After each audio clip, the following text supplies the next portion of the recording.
मोदी जी से माफ़ी मांगने आया हूँ। मोदी जी से माफी मांग मोदी जी से माफ़ी कि मोदी जी माफ़ कर दो, इसमें हमारी कोई गलती नहीं है। क्योंकि जब से मोदी जी ने पानी बंद किया है, हाँ। मेरा आवाम हाँ। इंशाअल्लाह प्यासे मर रहा है। मोदी जी स्ट्राइक करेंगे, हमला करेंगे और मोदी जी छोड़ेंगे नहीं। मेरे जो सेना है उनके पास सलवार है लेकिन नारे नहीं हैं, बंदूक नहीं है। कि मोदी और योगी को कोई रोक नहीं सकता। 57 इस्लामिक कंट्री है, आज मेरे साथ कोई खड़ा नहीं है। आज क्या बताऊँ, मोदी की ऐसी सरकार भारत में बन गई है। वही हमने 26/11 किया तो कुछ हुआ मेरे साथ। अब मैं जा रहा हूँ चाइना भीख मांगने। हाँ। तो भाग कहाँ रहा है आप? भाग नहीं रहे, भीख मांगने जा रहे हैं। भीख मांगने जा रहे हैं? दे। हाँ। निशा पाल आप सभी का स्वागत करती हूँ हमारे चैनल पे। आपको बता दें कि पाकिस्तान में जो अभी डर का माहौल है वो देखने को मिल सकता है, क्योंकि पाकिस्तान के आर्मी चीफ हैं वो पाकिस्तान को छोड़ के जा चुके हैं, कई नेता हैं वो भी छोड़ के जा रहे हैं और लगातार गीदड़ भभकिया है उनसे जो बाज नहीं आ रहा है पाकिस्तान, उनको देने में कहीं बाज नहीं आ रहा है, जहर उगलने में कहीं से बाज नहीं आ रहा है। सारे यूट्यूब चैनल से, जितने भी सोशल मीडिया के चैनल से वो भारत से बैन किए जा चुके हैं, लेकिन उसके बाद भी पाकिस्तान में एक जो डर का माहौल है वो आवाम तक दिख रहा है और कई नेताओं तक दिख रहा है, लेकिन कई लोग हैं वो अभी भी डरे हुए नहीं हैं। आइए बात करते हैं। अरे आप यहाँ पे क्या कर रहे हैं? हाँ, आप यहाँ पे भीख आवाम के लिए भीख मांग रहे हैं। आवाम के लिए भीख मांगने के लिए यही जगह मिली है? बस मोदी जी से माफ़ी मांगने आया हूँ। मोदी जी से माफी मांग? मोदी जी से माफ़ी कि मोदी जी माफ़ कर दो, इसमें हमारी कोई गलती नहीं है। अच्छा। ये जितने आतंकी थे वो हमारे सेना में हैं। अच्छा। सब आतंकी जो है सेना ने भेजा था। हाँ। वो मुनीर, जो हमारा सेना अध्यक्ष है, आसिफ मुनीर, उसी ने आतंकी हमला करवाया है। मुझे और मेरे आवाम को बख्श दो, क्योंकि जब से मोदी जी ने पानी बंद किया है, मेरा आवाम इंशाअल्लाह प्यासे मर रहा है। प्यासा मर रहा है। आपकी आवाम है वो प्यासी मर रही है। आपके जो आर्मी चीफ हैं आसिफ मुनीर वो पाकिस्तान को छोड़ के जा चुके हैं, तो आपका अब क्या आगे होने वाला है? आप भी छोड़ के जा रहे हैं? ये आसिफ मुनीर ने दंगा किया, आतंकवादी हमला करा के उसने और अपने परिवार को लेके भाग गया। और मुझे यहाँ फंसा दिया। अब डेढ़ से देखिए मेरी क्या हालत हो रखी है। अरे पैंट भी गीली हो गई है। पैंट क्या, मुझे आगे पीछे सब गीली हो गई है। ये मोदी जी के डर से कि मुझे मालूम है कि मोदी जी स्ट्राइक करेंगे, हमला करेंगे और मोदी जी छोड़ेंगे नहीं। तो ये डर आपको पाकिस्तान द्वारा जब आतंकवादियों को भेजा था पहलगांव में, जब ये आतंकी हमले को जब अंजाम देने वाले, तब ये डर कहाँ चला गया? मेरी तो चलती नहीं है ना। अच्छा। मेरी सरकार में चलती नहीं है। सेना ने कब्जा कर रखा है। चुप के ये आतंकवादी हमला करवा दिए और मुझे फंसवा दिए। अब मेरी इतनी औकात नहीं। मेरे पास टैंक है लेकिन उसमें तेल नहीं है। मेरे पास गाड़ियाँ हैं लेकिन वो पंक्चर पड़ी है। मेरे जो सेना है उनके पास सलवार है लेकिन नारे नहीं हैं, बंदूक नहीं है। 5000 सैनिक मेरे इस्तीफा दे दिए। इतना सब कुछ नहीं है, उसके बाद भी आप कह रहे हैं कि भारत से जंग लड़ेंगे, भारत को हम मुंह तोड़ जवाब देंगे, इस तरीके से आप कह रहे हैं। भारत मतलब इतने बड़े देश से आप जंग लड़ने की बात कर रहे हैं। आपका खुद का तो पाकिस्तान है, उत्तर प्रदेश जितना है। बस मुझे तो डर है मोदी जी से ज़्यादा, मुझे योगी जी की डर है कि अगर योगी जी अगर बुलडोजर लेके आ गए पाकिस्तान में तो वो फिर मारेंगे भी और खोद के दफना भी देंगे। तो मुझे बहुत डर लग रहा है योगी जी से कि मोदी और योगी को कोई रोक नहीं सकता। 57 इस्लामिक कंट्री है, आज मेरे साथ कोई खड़ा नहीं है। अमेरिका गया था भीख मांगने, रसिया भीख मांगा, चाइना भीख मांगा हूँ, कोई भीख देने के लिए तैयार नहीं है। बोल रहा है पेंट तो गीली होती जा रही है, मतलब इतना डर क्यों लग रहा है आपको? अभी तो आप कह रहे थे कि बड़े बड़े बयानबाजी कर रहे थे कि हम 30 साल से आतंकवाद को, आपके जो कई नेता हैं 30 साल से आतंकवाद को पनाह दे रहे हैं, उनको पाल रहे हैं, फिर इसके बाद में भी ये डर दिख रहा है। आतंकवादियों से ही बोलिए ना आपकी, हमें डर लग रहा है। देखिए हमने धर्म पूछ के इसलिए मरवाया ताकि हिंदुस्तान में हिंदू मुस्लिम का दंगा करवा सकूं, लेकिन वहाँ पे हिंदू मुस्लिम समझदार निकल गए, सब आपस में मिल गए, दंगा हुआ नहीं। कांग्रेस भी चुपचाप है, सारे विपक्ष के नेता जो है चुपचाप है, वो वैसी भी चुपचाप है, सब आतंकवाद के खिलाफ हो गए। मैंने तो जाल भेजा था कि कैसे हिंदुस्तान में धर्म पूछ के मारकर हिंदू मुस्लिम को लड़वा के राइट करो, गृह युद्ध करवाना चाहता था। लेकिन सारे हिंदू और मुसलमान एक हो गए, लड़ने के बजाय एक हो गए सब। और सब कश्मीर में भी मेरे खिलाफ कैंडल मार्च जला रहे हैं, पुतला जला रहे हैं, जो कश्मीर कभी हमारे पक्ष में बोलता था। आज जेएनयू में मेरे नारे नहीं लग रहे हैं, आतंकवादी जिंदा है, शर्मिंदा है। हाँ, आज क्या बताऊँ, मोदी की ऐसी सरकार भारत में बन गई है। वही हमने 26/11 किया तो कुछ हुआ मेरे साथ? कोई कुछ किया? किसी की हिम्मत थी? हमने सोचा फिर एक धमाका करते हैं, लेकिन मोदी जी बोल रहे हैं कि बख्शेंगे नहीं, बहुत डर है। उन्होंने पहले भी आपने उरी पे अटैक किया था, पुलवामा किया, इसके बाद आपने पहलगाम किया, आपको इसके बाद भी उसके तो मोदी जी ने जवाब भी दे दिया था, उरी का भी जवाब दे दिया था, पुलवामा का भी जवाब दे दिया था। आप पहलगाम के लिए तैयार रहिए ना, भाग क्यों रहे हो? पैंट क्यों गीली हो रही है? पैंट गीली इसलिए हो रही है कि मैं कुछ कर्जा मांग रहा हूँ, भीख मांग रहा हूँ आवाम के नाम पर। जैसे कुछ हजार चंदे आ जाएंगे, मैं भी देश छोड़ के भाग जाऊंगा मुनीर की तरह। अच्छा। हाँ, हम लोग भाग जाएंगे। अब मरे आवाम मरे, उससे क्या देना देना। अब मेरे पास कुछ नहीं है। हाँ। अब तो लग रहा है कि हमें अपनी बीवियों को गिरवी में रखना पड़ेगा। बीवियों को गिरवी में रखेंगे? बेगम को गिरवी रखना। कोई बेगम गिरवी लेगा, कोई हमारी बेगम गिरवी लेगा।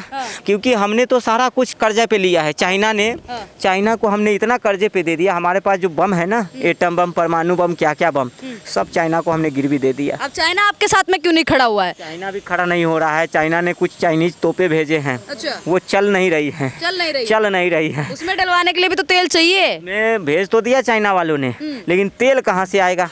तेल हमने जब दुबई गया कि अरब कंट्रियों से तेल मांगते हैं, तो तेल क्या, उन्होंने पिछवाड़े पे बेल बजा दिया। अच्छा। हाँ, आज कोई साथ में खड़ा नहीं है। आपकी सारी जितनी भी हिंदुस्तान में आवाम थी, उसके वीज़ा रद्द कर दिए गए, उनको यहाँ से निकाल दिया गया, क्योंकि मोदी जी कह रहे हैं कि पाकिस्तानियों को भी यहाँ पे नहीं रहने देंगे। यहाँ पे पाबंदी लगा दी गई। आपके कई जो आपके देश की महिलाएं हैं जिनकी शादी हिंदुस्तान से हो गई थी, वो ये बॉर्डर पे, अटारी बॉर्डर पे धरना प्रदर्शन कर रही हैं। वो कह रही है कि सरकार है वो हमारे साथ गलत कर रही है। पत्रकार महोदय, एक तो हमारे देश में पहले से भूखमरी है, और भारत से अगर इतने लोग आ जाएंगे, 80,000 पाकिस्तानी रहते हैं, अगर आ गए तो और गृह युद्ध हो जाएगा, भूख से मर जाएंगे हम लोग। जंग क्या लड़ेंगे?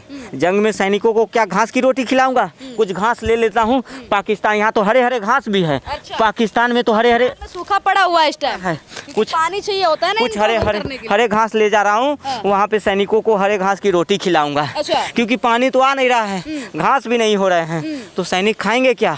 सैनिकों मेरे पाकिस्तान के सेना के लोग भी छोड़ के सेना को इस्तीफा दे चुके हैं, सेना से वहाँ निकल चुके हैं लगभग 2,500-3 हजार 5,000। हाँ। आज सुबह एक अधिकारी का फोन आया था, मेजर का, कि मुझे बवासीर हो गया है, मैं छुट्टी पे जा रहा हूँ, जंग नहीं लड़ूंगा। अच्छा। एक का फोन आया कि उसकी बीवी के 14वें बच्चे की जन्म होने वाला है, वो 14वें बच्चे की, वो जंग में भाग गया, जंग छोड़ के भाग गया।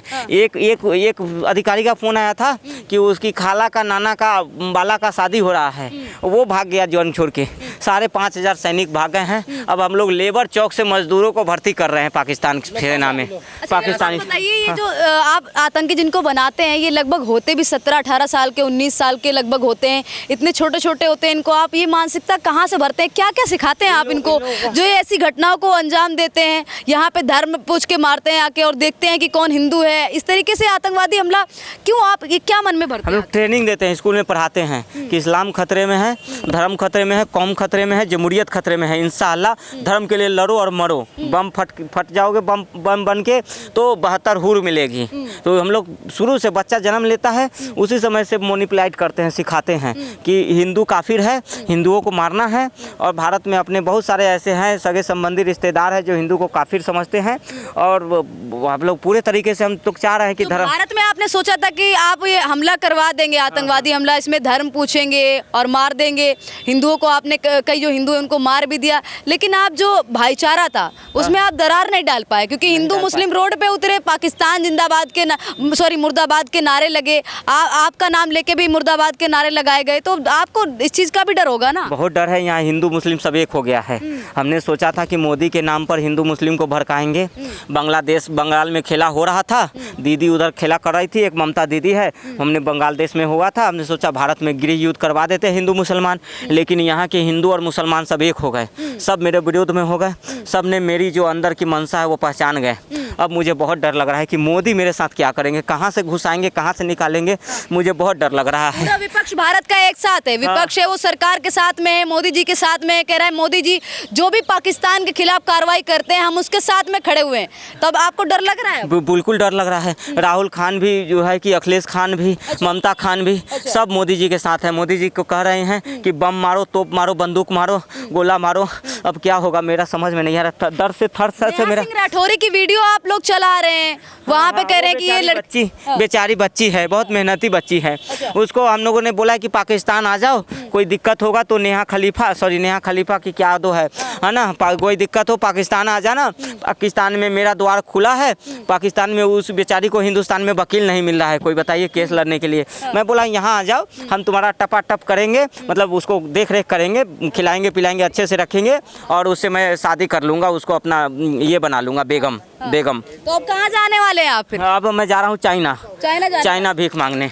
भीख मांगने जा रहे हैं? हाँ, भीख मांगने जा रहा हूँ चाइना। चाइना वाले भीख देंगे आपको, घुसने देंगे? चाइना वाले से बोलूँगा मेरी बेगम कि आपने तो हिंदुस्तान में आतंकवादी हमला कर दिया, क्योंकि चाइना कहा जाता है कि भाई चाइना अगर कुछ गलत कर देता है कोई तो उसकी दोस्ती के लिए चाइना नहीं जाना जाता है। कहते दोस्त जो चाइना से दोस्ती करता है वो बाद में पछताता है। हम अपनी बेगम को, खाला को, सबको गिरवी रखेंगे। जब तक युद्ध चलेगा तब तक गिरवी रहेंगे ये लोग, है ना। और फिर हथियार लेंगे उधार पे। अच्छा, हाँ। तो भाग कहाँ रहे हैं? भाग नहीं रहे, भीख मांगने जा रहे हैं। मांगने जा रहे हैं? दे। हाँ, तो देख रहे हैं आप पाकिस्तान के जो शहबाज शरीफ हैं वो इस समय कितना डरे हुए हैं और कितना ज़्यादा सहमे हुए हैं। जिस तरीके से इनमें डर दिखा है, कह रहे हैं कि अब पाकिस्तान छोड़ के भाग सकते हैं, उसके लिए पैसा इकट्ठा कर रहे हैं, रुपया इकट्ठा कर रहे हैं। आप लोग अपने क्या विचार रखते हैं हमें कमेंट बॉक्स में बताएं। धन्यवाद।